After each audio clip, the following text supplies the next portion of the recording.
চলো বন্ধুরা, পরিবেশের একটি ক্লাসে তোমাদেরকে স্বাগত। চলো আজকে চলে এসেছি তৃতীয় শ্রেণীর আমাদের পরিবেশের 1 নম্বর এবং 2 নম্বর পাতার বিস্তারিত আলোচনা নিয়ে। দেখতেই পাচ্ছ প্রথমে অধ্যায়ে কি আছে, চারপাশের নানা জীব। আমাদের চারপাশে নানা যা জীব আছে সেই সম্পর্কে আমি তোমাদেরকে, দেখো এখানে দেয়া আছে, তোমরা একটু রিডিং করে নেবে। তো আমি তোমাদেরকে বিস্তারিত যে সমস্ত এই বিষয়টা সম্পর্কে বিস্তারিত কি আছে তা তোমাদেরকে আমি বলছি, সঙ্গে থাকো, শুনতে থাকো। তো অবশ্যই তোমরা বুঝতে পারবে কি বিষয়বস্তুটা আছে। প্রথমটা একটু আমি তোমাদেরকে একটু বলে নি কি দিয়ে শুরু হয়েছে। রিহান, টিপাই, টিকলু ও ইতুরা সবাই মিলে ওদের চারপাশে নানা বন্ধুদের কথা বলছিল। ইতু বলল, মাছেদের কালকে পিঁপড়ের ডিম খাইয়েছি। রেহানা বলল, কোথা থেকে পেলি? বাড়ির পিছন দিকে ঘুরছিলাম, এমন সময় শ্যাওলা ধরে একটা ইটের হোঁচট খেলাম, ইটটা গেল উল্টে। ওরে বাবা, কত পিঁপড়ে, প্রচুর ডিম। দৌড়ে একটি চামচ নিয়ে এসে প্যাকেটে ভরলাম, তারপর মাছদের খাওয়ালাম। কি মজা করে ওরা খেলো।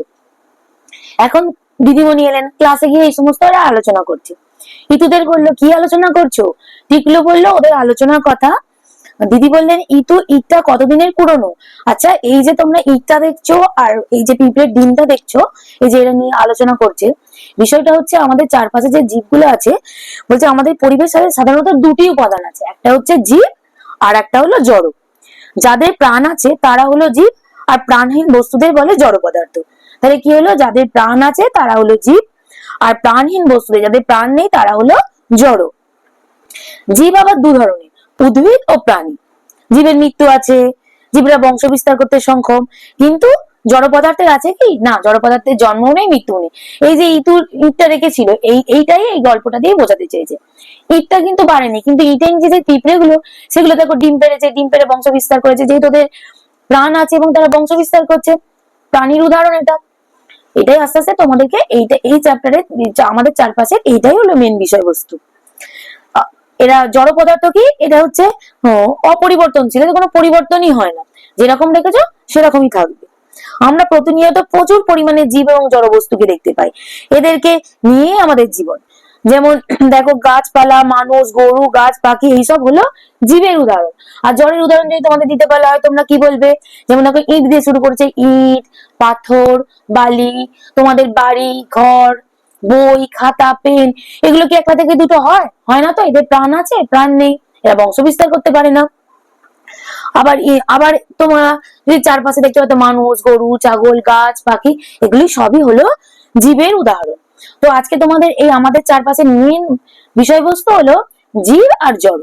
যাদের প্রাণ আছে তারা হলো জীব, আর যাদের প্রাণ নেই তারা হলো জড়। এবার তোমরা তোমাদের ঘিরে থাকা নানা জীব এবং জড় পদার্থের তালিকা করে ফেলো, তারপর জীব ও জড় কি কি বিষয়ে আলাদা করা আছে সেটা দেখে ফেলো। দেখো, তোমাদের ঘিরে থাকা জীবের তালিকা, তোমাদের ঘিরে থাকা জড় পদার্থের তালিকা। দেখো, এখানে তো কয়েকটি 5টা করে নাম আছে, এছাড়া তোমরা অনেক অনেক নামের উদাহরণ দিতে পারবে। দেখো, প্রথমে কি আছে, কুকুর, বটগাছ, দুটো করে দেওয়া আছে। দেখো, আমি করে দিয়েছি মানুষ, পাখি, মাছ। এছাড়া তোমরা অনেক উদাহরণ দিতে পারবে, কুকুর, ছাগল, গরু, ভেড়া, মাছি, মশা, সবার প্রাণ আছে, এরা সবাই জীব। সাপ, গিরগিটি, টিকটিকি, অনেক কিছু। এরপর দেখো, তোমাদের ঘিরে থাকা জড় পদার্থের উদাহরণ, দেখো খাট, বালি, দুটো দেওয়া আছে। সেটা বাড়ি, তোমরা লিখতে পারো বিভিন্ন গাড়ির নাম, বিভিন্ন যানবাহনের নাম, গাড়ি, সাইকেল, বিদ্যালয়। এছাড়া টিভি, তোমাদের ঘরে যে আসবাবপত্র আছে, খাট, বিছানা, আলমারি, সব যা পারবে তোমাদের মনে যা আসবে, চেয়ার, টেবিল, যা কিছু তোমরা লিখতে পারো, এগুলো সবই হলো জড় পদার্থ। তাহলে আমরা এই চারপাশের নানা জীব থেকে আমরা কি শিখলাম? জীবের নাম শিখলাম, জড়ের নাম শিখলাম। যাদের প্রাণ আছে তারা জীব, আর যাদের প্রাণ নেই তারা জড়। জীব বংশ বিস্তার করতে পারে, জড় পদার্থ বংশ বিস্তার করতে পারে না। তাহলে তোমরা এই চ্যাপ্টারটা পড়বে, এই যে শূন্যস্থানটা আছে, তোমাদের এই তালিকাটা আছে, তোমরা ভালো করে লিখে নেবে নিজেদের বইতে। চলো চলে যাওয়া যায় পরে 2 নম্বর পাতাতে। দেখো, 2 নম্বর পাতাতে কি আছে, জীবের এত কাজ। জীবের এত কাজ মানে কি বোঝাতে হয়েছে? জীব যে এই যে কাজকর্মগুলো করে, যেমন আমরা হাত দিয়ে করি, পা দিয়ে করি, বিভিন্ন রকম কাজ করি। তো দেখো, যেমন এখানে একটা ছবি দিয়ে দিয়েছে, দেখো কাঠবিড়ালির একটা ছবি দিয়ে দিয়েছে। এই কাঠবিড়ালি বিভিন্ন অঙ্গ প্রত্যঙ্গ, এর 4টে পা আছে, 4টে পায়ের মধ্যে সামনের দুটো পা কখনো কখনো হাত হিসাবেও ব্যবহার করে। এরকম আরেকটা প্রাণীর উদাহরণ তোমরা বলতে পারবে, ভেবে বলো। আমরা দেখতে পাই মাঝে মাঝে আমাদের বাড়ির কাছাকাছি আসে, তোমাদের বাড়ির কাছাকাছি নিশ্চয়ই আসে।